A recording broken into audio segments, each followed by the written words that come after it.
Welcome back to The Breakdown with me, NLW. It's a daily podcast on macro, Bitcoin, and the big picture power shifts remaking our world. The Breakdown is sponsored by Nexo.io, Archegos, and FTX, and produced and distributed by CoinDesk. What's going on, guys? It is Friday, April 29th, and today we are talking about the arrest of Bill Hwang. Before we get into that, however, a few housekeeping notes. There are two ways to listen to The Breakdown. You can listen on the CoinDesk Crypto Podcast Network feed, which features The Breakdown as well as their other awesome shows, or you can listen to the Breakdown only feed. The shows both come out the same day, with the CoinDesk feed coming out in the afternoon and the Breakdown only feed coming out in the evening. Wherever you listen, if you're enjoying the show, please go subscribe, give it a rating, a review, you know the deal. And if you want to get deeper into the conversation, come join us on the Breakers Discord. Finally, a disclosure as always, in addition to them being a sponsor of the show, I also work with FTX. So today we are digging into part 2 of a story we began covering last April, which is the story of Bill Hwang and Archegos Capital. It is the story of one financial market participant, but also reflective of much larger questions. I'll link the previous show in the notes, but let's do a quick recap of Bill Hwang. Hwang rose to notability as a trader with Tiger Management. Tiger Management was founded by Julian Robertson in 1980 and became one of the premier hedge funds, indeed a firm that would help demonstrate the possibilities of the hedge fund industry. Over the course of its 20 years in business, Tiger Management went from $8 million in assets under management all the way to $22 billion. Around the time of the dot-com bubble, Robertson decided to wind down the fund and shifted to investing in the funds of former employees. These former employees became collectively known as the Tiger Cubs and produced some of the world's best-known hedge funds, Discovery, Lone Pine, Viking, Kawazu, who is still around and at this point an active crypto investor. Bill Hwang's firm was in this group and was a New York-based but Asia-focused fund called Tiger Asia. It built to a peak of $5 billion in assets under management, but that's not really what it's remembered for. In 2012, Tiger Asia was pursued by the SEC for shorting Chinese bank stocks based on insider information, and ultimately Hwang paid a settlement of $44 million. In addition to that, there were criminal charges brought by the DOJ against Hwang personally. Now, to get a sense of what was actually going on, there were a pair of trading schemes that made about $16.7 million in illicit profits. As per the settlement, the firm committed insider trading by short-selling 3 Chinese banks based on confidential information. They covered the short positions with private placement shares purchased at a significant discount to public price. Separately, they attempted to manipulate prices in which the fund had short positions by placing losing trades in an attempt to lower the price of the stocks. Now, I think it's worth noting here the nature of these financial crimes. This is not some disgruntled insider who whispered some inside information. These are complex financial schemes designed to manipulate the price of assets. What's more, they were architected by someone 20 plus years into their career who clearly should have known better. Based on the settlement and the criminal suit, Hwang received 1 year of probation, was barred from having a relationship with broker-dealers or managing public money in the US for 5 years, and was banned from trading in Hong Kong for 4 years. The US regulatory restrictions placed upon him were formally removed in April of 2020. Now, to stay in markets but to evade this black mark, Hwang founded a family office called Archegos Capital. Family offices can be a lot of different things, including similar to hedge funds. But because they don't trade external investors' money, only theoretically family money, they have significantly reduced reporting requirements. At the beginning of Archegos' tenure, Hwang was not welcomed as a customer at the major investment banks. Indeed, as recently as 2018, Goldman Sachs was on the record saying that he was too risky to do business with. However, over 8 years, Archegos built up assets under management from $200 million to $10 billion, which is a crazy rate of return, something like 63% annualized. And effectively, it got big enough that firms were willing to do business again despite all the previous legal trouble. Fast forward to March 2021, and the whole operation had collapsed. Indeed, when all was said and done, Hwang would be the absolute undisputed GOAT of losing money. Archegos had been taking large position in small volume stocks, most notably Viacom and a Chinese education company called GSX. In order to avoid raising suspicion, Archegos had been taking these positions using derivatives known as total return swaps.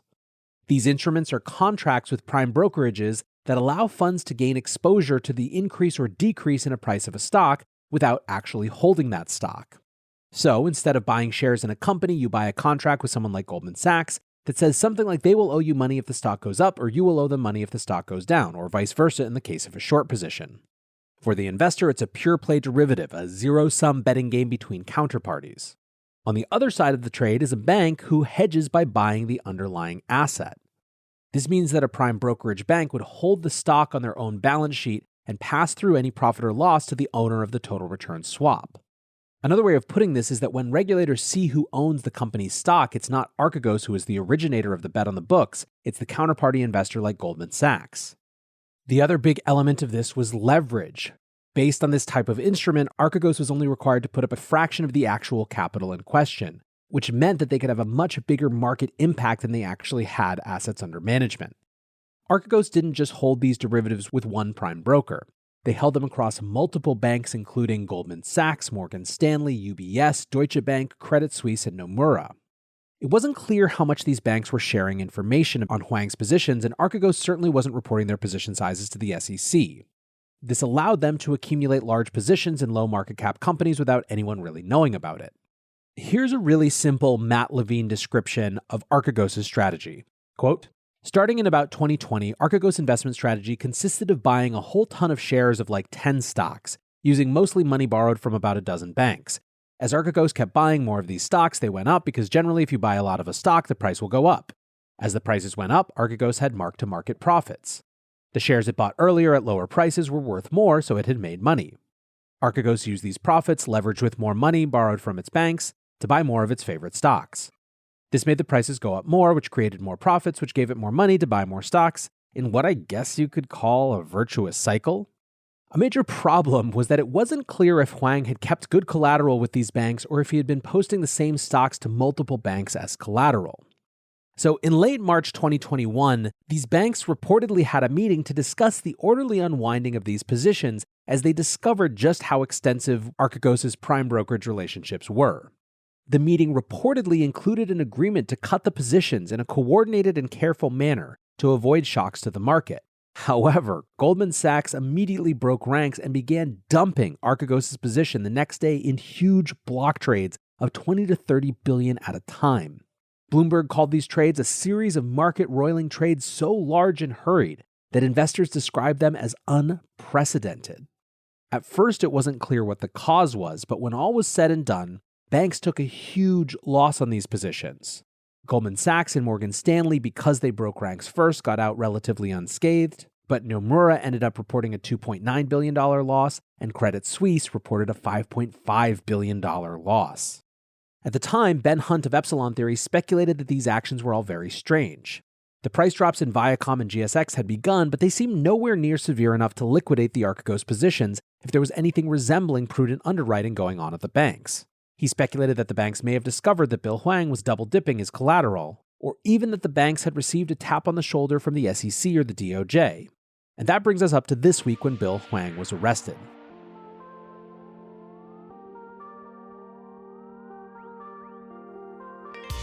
Looking for ways to step up your crypto game?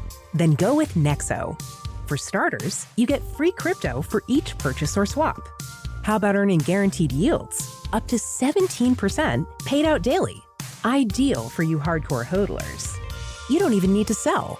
Instead, borrow instant cash against your assets. Get the most out of your crypto with Nexo at nexo.io. That's nexo.io. Meet Arculus, the next generation cold storage wallet. Arculus secures your crypto using 3-factor authentication, providing a simpler, safer, and smarter way to store, buy, swap, send, and receive crypto. Arculus is offline cold storage. Your private keys are encrypted on the Arculus keycard and are never online. Stay safe from hackers with no cords, no charging, no Bluetooth. Just crypto security made simple. Buy Arculus on Amazon today. The Breakdown is sponsored by FTX US. FTX US is the safe, regulated way to buy and sell Bitcoin and other digital assets, with up to 85% lower fees than competitors. There are no fixed minimum fees, no ACH transaction fees, and no withdrawal fees. one of the largest exchanges in the US. FTX US is also the only leading exchange that supports both Ethereum and Solana NFTs. When you trade NFTs on FTX, you pay no gas fees. Download the FTX app today and use referral code BREAKDOWN to support the show. Bill Hwang and Archegos CFO Patrick Halligan were arrested in their homes on Wednesday. They face charges of racketeering conspiracy, securities fraud, and wire fraud. Hwang has been released with a $100 million bond that's secured by $5 million in cash as well as multiple properties. And federal prosecutors are referring to the scheme as, quote, staggering in its size and brazen in its execution. Hwang's lawyers have said that the indictment has absolutely no factual or legal basis and that their client was, quote, entirely innocent of wrongdoing. Along with the arrest, the indictment from the DOJ and the complaint from the SEC have been unsealed, and they contain some interesting allegations of what went on at Archegos. One, we got a sense of the numbers. The leverage that Hwang used had grown the portfolio from $1.5 billion to $35 billion in a single year. And because of that leverage, the effective size of the firm's stock positions was around $160 billion, which is as big as some of the biggest hedge funds in the world. In June 2020, an Archegos employee had asked Hwang if the rising price of Viacom was a sign of strength. Hwang responded via text message, "No, it's a sign of me buying," followed by a laughing emoji. By late March 2021, Archegos had accumulated over 50% of the stake of outstanding shares of GSX, Discovery Class A, and Viacom. Indeed, the size of its positions was pretty crazy. In GSX, over 70% of outstanding shares, Discovery Class A, over 60% of outstanding shares, Viacom CBS, over 50% of outstanding shares, Tencent Music Entertainment Group, over 45% of outstanding shares, and Discovery Class C, over 30% of outstanding shares. Again, from Matt Levine, these are comically large numbers. On any given day, Hwang represented a significant amount of the trading around these companies as well. From the complaint, Archegos trading of the equities frequently exceeded 20%, often reached 30%, and even surpassed 40% of certain issuers' daily trading volume.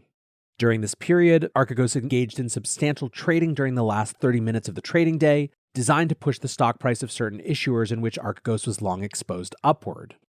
The indictments contend that none of this was, quote, based on a principled view of the true value of a particular issuer. Finally, during this time, Hwang basically sidelined everyone who worked for him in research, more or less ignoring their stock price targets in favor of what he was going for. So the commentary around the arrest falls into a handful of categories. The first is just confusion and disbelief, and I think this is best summed up by Matt Levine's piece in Bloomberg. Matt asks what the exit strategy was and why a trader of Hwang's experience would get himself into a situation where the fund would surely blow up in the first place. After giving you that description that I read before of Hwang buying the stock in order to drive the price of the stock up, in order to borrow more money to buy more of the stock to drive the price of the stock up, and so on and so forth, Levine writes, "I don't know how to write an ending for this story. I mean, I know how the story ended in real life, and it's the obvious ending.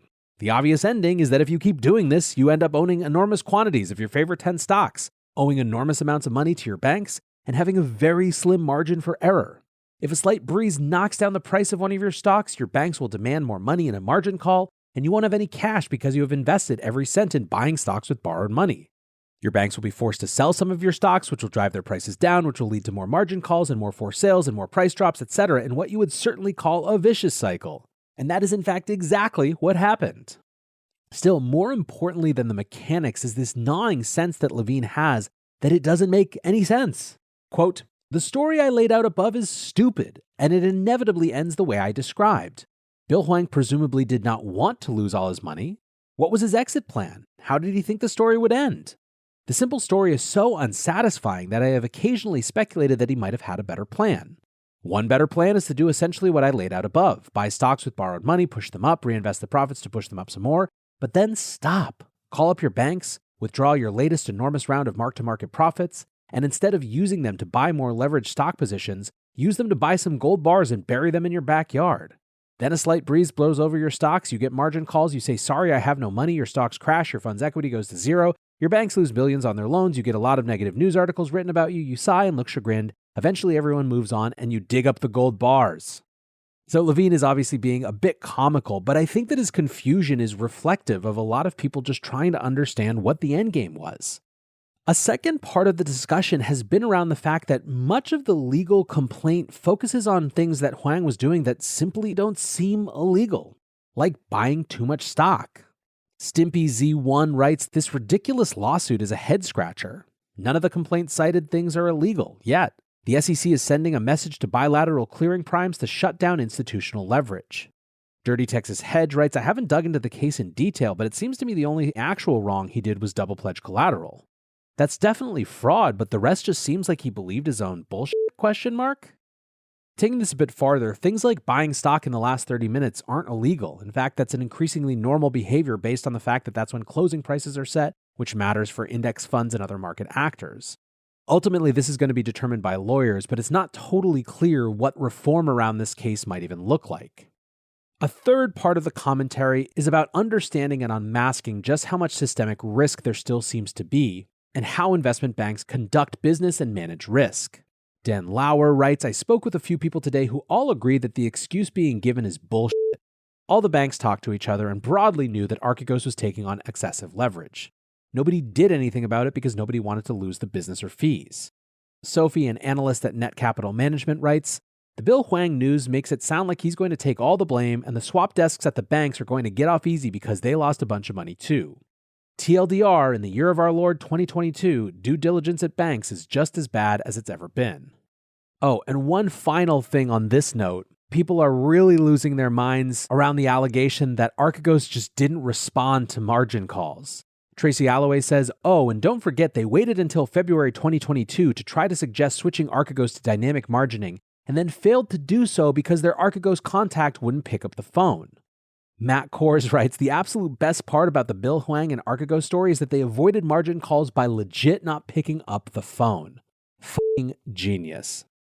I think that this last point about risk in the system based on the way existing institutions behave is supremely relevant.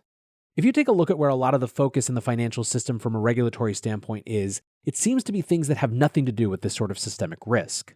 Sure, the Treasury needs to be able to see every $600 transaction that regular people do, but not the accumulation of $160 billion in leverage. And obviously, I bet you know where I'm going next with this. The disparity between how much attention crypto has and commentary there is on its potential to become a systemic risk compared to where systemic risk actually exists today is nuts. And it's not just a matter of emphasis and proportionality, it's an actual matter of misdiagnosis of problems. Let's use an example that builds off something that Janet Yellen discussed in her recent speech. She talked about a stablecoin that had lost its peg due to price volatility in the assets backing it, causing a feedback loop of redemptions and continuing to drive the price down. At a congressional hearing last year, Alexis Goldstein from the Open Market Institute pointed out that if a hedge fund or a family office was holding a significant amount of a stablecoin that had a run like that, that volatility and risk could be transferred to the broader financial system. So let's say something like that happened, that Hwang's next fund after he gets out of jail is holding a bunch of a new algorithmic stablecoin. It's also levered to the nines using some new exotic derivative instrument that hasn't been invented yet. That, like these previous total return swaps, allow him to operate with near total opacity. He becomes a forced seller of other assets because his shiny new stablecoin is crashing, and that creates downward price pressure on those other assets, which causes further liquidations, etc., etc., etc. In this circumstance, who is at fault? To listen to the way that some parts of Washington discuss crypto, you would think it was only the stablecoin. Of course, part of it is a system that allows for leverage and exotic instruments. Part of it is the rules and regulations that allow these types of family funds to operate in total opacity. And a big-ass part of it is the fund managers who took on too much risk and the wrong risk. Just to put a fine point on this, no one has been blaming Viacom for the Hwang mess. So why are we so focused on the underlying asset when we talk about crypto, as opposed to the structures of the institutions and the way that they do business that keeps getting us into these situations over and over again, even today, completely outside the crypto industry? And to take this crypto comparison just one step farther, is there an argument that if this were all crypto assets, it would have been easier for authorities to track because this is taking place on chain? Honestly, yes, I think there is. It may be that part of why there's been a significant shift in tone among regulators over the past few months is that more and more are coming to an understanding of those inherent properties of transparency in crypto and the ways that they could actually benefit the existing system. Still, I think that ultimately the wait and see for many around this is how much it represents a targeting of one specific person and one specific fund versus a new attitude about going after financial crime. One of the biggest reasons for the discontent in the wake of the global financial crisis that fueled the early years of crypto was the disillusionment with politics for not actually punishing anyone who would put so much risk into the financial system in the first place. Is this a shift? Only time will tell. For now, I want to say thanks again to my sponsors, Nexo.io, Archegos, and FTX, and thanks to you guys for listening. Until tomorrow, be safe and take care of each other. Peace. Hey, Breakdown listeners, come join CoinDesk's Consensus 2022, the festival for the decentralized world, this June 9th through the 12th in Austin, Texas. This is the only festival showcasing and celebrating all sides of blockchain, crypto ecosystems, Web3, and the metaverse, and is designed for crypto newbies, investors, entrepreneurs, developers, and creators. Don't miss speakers like Cathie Wood, SBF, CZ, Punk6529, and Joe Lubin, to name just a few.